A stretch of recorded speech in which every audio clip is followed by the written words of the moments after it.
నమస్తే, welcome to our channel. నేను సౌజన్య.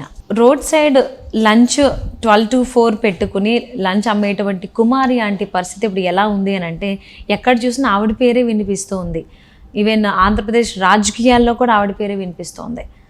లోకేష్ కూడా కుమారి ఆంటీకి కాల్ చేసి గుడివాడ పిలిపించుకుంటున్నారు, అక్కడ మాట్లాడబోతున్నారు అన్నట్టుగా వార్తలు వినిపిస్తున్నాయి. మరి ఈ వార్తలు ఎంతవరకు వాస్తవం ఏంటి, ఈ అంశానికి సంబంధించి మనకి పూర్తి వివరాలను తెలియజేయడానికి, వారి విశ్లేషణని మనతో పంచుకోవడానికి ఈరోజు మనతో పాటు ఉన్నారు senior journalist, senior political analyst CS Rao garu ఉన్నారు. వారితో మాట్లాడదాం. నమస్తే అండి. నమస్తే సౌజన్య. సో ఆంధ్రప్రదేశ్ రాజకీయాల్లో కూడా కుమారి ఆంటీ వచ్చింది. ఆవిడ బాబు ఇక్కడ మాదాపూర్లో ఐటీసీ కోహినూర్ పక్కన ఉండేటువంటి రోడ్ సైడ్ ఎదురుగా ఫుట్పాత్ మీద ఆవిడ లంచ్ స్ట్రీట్ ఫుడ్ వెండర్ ఆవిడ. సో ఆవిడ ఆంధ్రప్రదేశ్ రాజకీయాల్లోకి ఎలా వెళ్ళింది, లోకేష్ కూడా ఆవిడని పిలిపించుకోబోతున్నారు అనేటువంటి వార్తలు వినిపిస్తూ ఉన్నాయి. అంటే ఆవిడ ఫుడ్ అక్కడ పెట్టడం వల్ల కొంచెం ట్రాఫిక్ జామ్ అయింది, అది మూసేస్తున్నారు ట్రాఫిక్ పోలీసులు అన్నట్టుగా కూడా వార్తలు వినిపించాయి.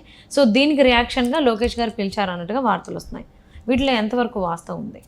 ఒకటేంటంటే అసలు రాజకీయాల్లో అభ్యర్థులు ఎంపిక, అసలు రాబోయే ఎన్నికలకు ఎలా సంసిద్ధం కావాలి, ఈ పొత్తు వ్యవహారాలని ఏ విధంగా తేల్చాలి, అసలు రాబోయేటువంటి ఎన్నికల యుద్ధాన్ని ఏ విధంగా ఎదుర్కోవాలి అనే దాని మీద తలమునకలు అయి ఉంటారు సహజంగా నేతలందరూ కూడా. లేదా ఇప్పుడు స్ట్రీట్ ఫుడ్ పెట్టుకున్నటువంటి వెండర్గా ఉన్నటువంటి దాసరి సాయి కుమారి గురించి పట్టించుకునేటువంటి తీరిక ఉందా వీళ్ళకి అసలు అనే ప్రశ్న వేసుకుంటే కనుక చాలామంది లైట్గా తీసుకుంటారు. ఇదంతా అబద్ధం, ఇది నిజం కాదు అనేది సహజంగా. కానీ ఇప్పుడు నడుస్తుంది ఏంటి, సోషల్ మీడియా యుగం నడుస్తుంది. ఈ యుగంలో సోషల్ మీడియాలో ఎవరు ఎక్కువ పాపులర్గా ఉన్నారో వాళ్ళ వైపు రాజకీయ పార్టీలు చూస్తూ ఉన్నాయి.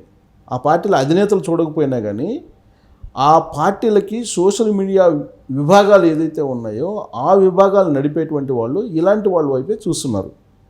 దానికి ప్రత్యక్ష నిదర్శనం ఏంటంటే జగన్మోహన్ రెడ్డి యూట్యూబర్స్ ఎవరైతే ఉన్నారో వాళ్ళని పిలిపించారు. దాదాపు 300 మంది యూట్యూబర్స్ ఉన్నారని ఐడెంటిఫై చేసి వాళ్ళని 150 మందిని ఒక గెట్ టుగెదర్కి పిలిపించారు ఆ మధ్యకాలంలో అనేది ఒక న్యూస్. సో దానికి బలం చేకూరేలా టిక్ టాక్ దుర్గారావు మనకి ఏ విధంగా వైరల్ అయ్యారో మనకు తెలుసు. ఆయన సీఎం ఆఫీసుకు పోయి సీఎం చైర్లో కూర్చొని అక్కడి నుంచి జగన్మోహన్ రెడ్డి పరిపాలన అద్భుతంగా ఉంది, జగనన్న పథకాలు అద్భుతం అని చెప్పి ప్రచారం చేశారు కదా. అదే తరహాలో యూట్యూబర్స్ని అనేక మందిని ఇప్పుడు వైఎస్ఆర్ కాంగ్రెస్ పార్టీ తన వైపు తిప్పుకొని ప్రచారం చేయించుకుంటుంది. దానికి ప్రతిఫలంగా ఏమి ఇస్తారో అందరికీ తెలిసిందే. ఎవరి పాపులారిటీకి తగ్గట్టు వాళ్ళకి ఆ ప్రతిఫలం అనేది ఉంటుంది. సో వాళ్ళందరినీ ఎందుకు అటాక్ చేస్తున్నారంటే ఇప్పుడు నడుస్తుంది సోషల్ మీడియా యుగం కాబట్టి వాళ్ళ ద్వారా ప్రచారం చేపిస్తే, ఎన్నికల ప్రచారం కానీ లేదంటే పార్టీ ప్రచారం కానీ చేపిస్తే ప్రజల్లోకి బలంగా వెళ్తుంది అనేటువంటి ఒక ఆలోచన ఇప్పుడు చేస్తూ ఉంది రాజకీయ పార్టీలు. దానికి కారణం ఏంటంటే తెలంగాణ అసెంబ్లీ ఎన్నికల్లో 2023లో జరిగిన అసెంబ్లీ ఎన్నికల్లో సోషల్ మీడియా కీలక పాత్ర పోషించింది. మెయిన్ మీడియా చేయలేనటువంటి పని సోషల్ మీడియా చేసింది. కేవలం సోషల్ మీడియా కారణంగానే కాంగ్రెస్ పార్టీ అధికారంలో రాగలిగింది, రేవంత్ రెడ్డిని సీఎం చేయగలిగింది అనేది సర్వత్రా వినిపిస్తున్నటువంటి మాట. అది నిజం కూడా. ఎందుకనంటే మెయిన్ మీడియా అంతా కూడా ఆల్మోస్ట్ కేసీఆర్ అండర్లో ఉండిపోయింది. కేసీఆర్ని కాదని, కల్వకుంట్ల ఫ్యామిలీని కాదని ఒక్క న్యూస్ కూడా ఇచ్చేటువంటి దమ్ము ధైర్యం ఉన్నటువంటి మీడియా చాలా చిన్న భాగం మాత్రమే ఉంది. మేజర్ భాగం కేసీఆర్ గురించి కానీ కల్వకుంట్ల ఫ్యామిలీ గురించి కానీ ఒక్క న్యూస్ కూడా బయటికి ఇచ్చేటువంటి ధైర్యం చేయలేదు. ఈవెన్ మేడిగడ్డ విషయంలో కూడా 1-2 ఛానల్స్, 1-2 మీడియా సంస్థలు తప్పితే మిగతా వాళ్ళు అసలు ఆ న్యూస్నే స్ప్రెడ్ చేయకుండా, ఆ న్యూస్ని ఇవ్వకుండా దాచే ప్రయత్నం కూడా చేశారు.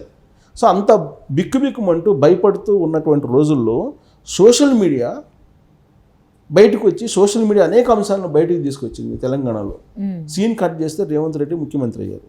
కాబట్టి మెయిన్ మీడియా కన్నా ఇవాళ సోషల్ మీడియా చాలా పవర్ఫుల్. ఇది రాజకీయ పార్టీలు గుర్తించాయి. దాంతో ఇప్పుడు ఎవరికి వాళ్ళే సోషల్ మీడియా వింగ్స్ని పెట్టుకొని దానికి సోషల్ మీడియాకి సంబంధించినటువంటి వాళ్ళని, డిజిటల్ మీడియాకి సంబంధించినటువంటి వాళ్ళని వాళ్ళ పార్టీల వైపు మొగ్గు చూపేలా ప్రయత్నం చేస్తున్నటువంటి ప్రస్తుత తరుణంలో ఇప్పుడు పాపులర్గా ఉండేటువంటి వాళ్ళని, సోషల్ మీడియా వాళ్ళని, రకరకాల రంగాల్లో ఉండేటువంటి వాళ్ళని ఆకర్షించే ప్రయత్నం చేస్తున్నారు. దాంట్లో భాగంగా ఇప్పుడు దాసరి సాయి కుమారి వైపు అటు వైఎస్ఆర్ కాంగ్రెస్ పార్టీ చూపు పడింది, ఇటు తెలుగుదేశం పార్టీ చూపు కూడా పడింది. సహజం కదా అది, ప్రచారం కోసం. సో ఆ క్రమంలో తెలుగుదేశం పార్టీకి సంబంధించినటువంటి సోషల్ మీడియా కూడా ఇప్పుడు అసలు ఈమె సాయి కుమార్ ఎవరు, ఎక్కడి నుంచి వచ్చారు, ఎక్కడి నుంచి ఈమె నేపథ్యం ఏంటి అసలు అనేది దాని మీద ఎంక్వైరీ చేయడం మొదలుపెట్టారు. ఆ ఎంక్వైరీలో గుడివాడ నుంచి ఈమె హైదరాబాద్కి వచ్చారు 2011లో. అప్పటి నుంచి ఈమె ఇక్కడ ఉపాధి కోసం వస్తూ ఉన్నారు. కానీ బేసిక్గా గుడివాడకి చెందినటువంటి మహిళ ఈవిడ. సో గుడివాడలో బతకలేనటువంటి పరిస్థితుల్లో హైదరాబాద్కు ఉపాధి కోసం వచ్చి ఈ పని చేస్తున్నారు, స్ట్రీట్ వెండర్గా మారారు అనేది తెలుగుదేశం పార్టీ తేల్చుకుంది, వైఎస్ఆర్ కాంగ్రెస్ పార్టీ కూడా తెలిసింది.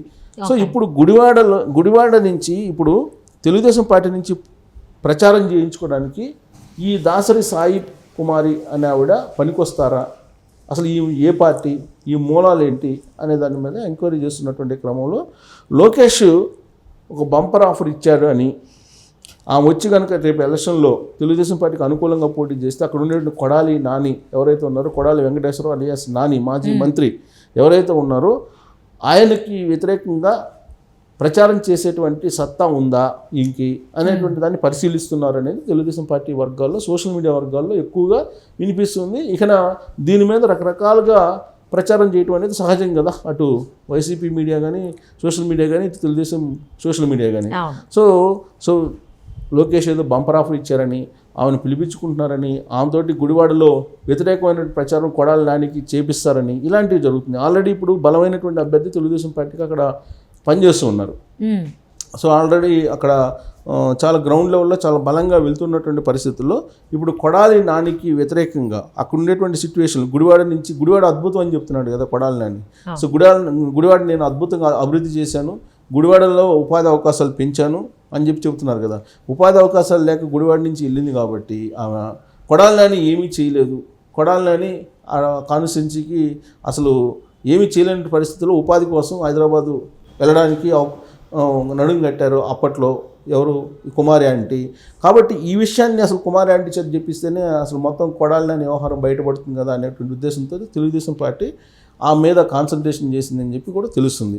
అయితే ఇప్పుడు సోషల్ మీడియాలో గత 24 గంటల నుంచి నడుస్తున్నటువంటి వార్ వైసీపీకి తెలుగుదేశం పార్టీకి మధ్య చూస్తే ఆమె వైఎస్ఆర్ కాంగ్రెస్ పార్టీకి సంబంధించినటువంటి మహిళగా కనిపిస్తుంది. ఎందుకంటే నాకు జగనన్న ఇచ్చిన ఆశ తప్ప నాకు ఏది లేదని చెప్పి అంటుందని అంటే వైఎస్ఆర్ కాంగ్రెస్ పార్టీ సానుభూతి పరురాలుగా భావిస్తూ ఉన్నారు. కానీ ఆమె నేపథ్యం ఇవన్నీ కనుక చూస్తే తెలుగుదేశం పార్టీకి ఏమన్నా అనుకూలంగా ఉందా? ఎందుకంటే కొడాలి నాని ఆల్మోస్ట్ 2014 ముందు దాకా ఆయన తెలుగుదేశం పార్టీలోనే ఉన్నాడు. సో కాబట్టి ఒకవేళ ఆమె పూర్వపు తెలుగుదేశం పార్టీకి సంబంధించినటువంటి మహిళ ఏంటి అనేది ఎంక్వైరీ చేస్తున్నారు. ఒకవేళ కనుక తెలుగుదేశం పార్టీకి ప్రచారం చేయడానికి ప్రచారం చేస్తానని వస్తే కనుక ఒక బంపర్ ఆఫర్ అయితే ఇచ్చేటువంటి అవకాశం ఉందనేది ఇప్పుడు సోషల్ మీడియాలో జరుగుతున్నటువంటి ప్రచారం. ఓకే, సో అంటే ఆంధ్ర రాజకీయాల్లో కుమారి ఆంటీ కూడా ఒక రోల్ ప్లే చేయబోతున్నారనమాట రాబోయేటువంటి రోజుల్లో.